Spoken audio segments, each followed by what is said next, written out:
Hello, I'm Matt Gardner, Director of Government Affairs for the Greater North Dakota Chamber. With elections approaching in November, GNDC has put together a series of videos or ballot briefs to provide information to voters on the candidates that you will see on the ballot. This ballot brief will focus on the governor's race. We asked each candidate the same question and allowed each candidate 2 minutes to answer. Responses will first come from the incumbent, followed by any challengers. So let's begin. Candidates, specific to your position, what key issue is facing North Dakota businesses? And as the governor of North Dakota, how would you plan to address this?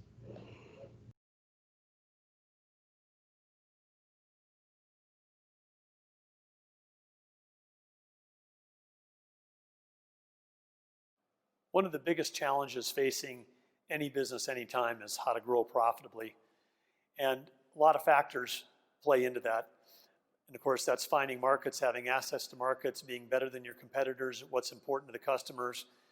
And that's always there. But now in the context, in the face of a pandemic, it adds extra urgency to all of these challenges that business owners face. And since the beginning of this crisis, our administration has worked not just to save lives medically, we've worked to save livelihoods. We've strived to make our Smart Restart plan responsive to the needs of business. We involved the business community and business sectors on how to design things that would allow us to keep businesses open and as well as protect the health of North Dakotans.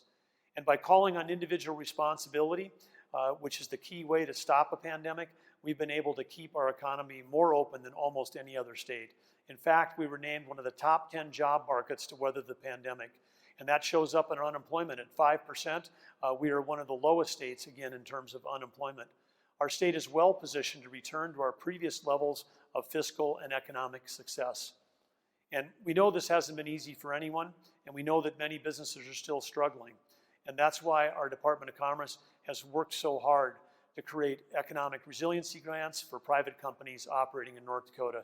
These grants will lessen the burden on small business owners for costs associated with making improvements to reduce the spread of infection and help instill consumer confidence in the marketplace. We're always working to keep taxes and business costs low for North Dakota companies. But by doing all these things, whether it's before a pandemic, during a pandemic, or after the pandemic, I'm confident North Dakota will emerge stronger than ever. Thank you.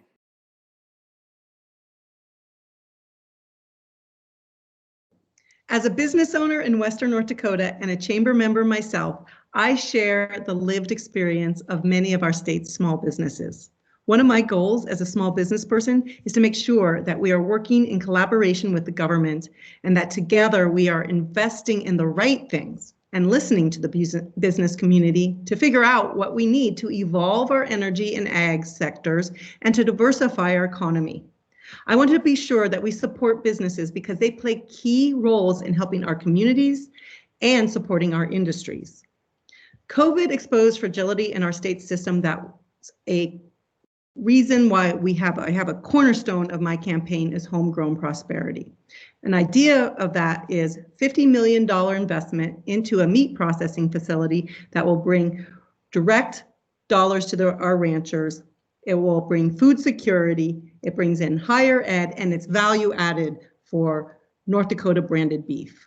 Of course, the impact of COVID is prominent.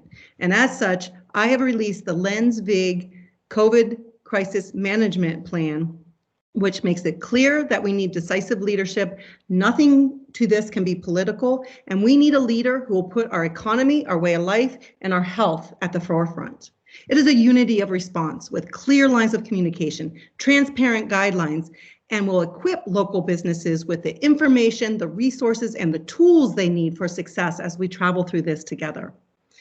Again, as a governor, I see local businesses as partners. We don't set them adrift. With homegrown prosperity, we'll bring stability and financial independence to our communities. Thank you.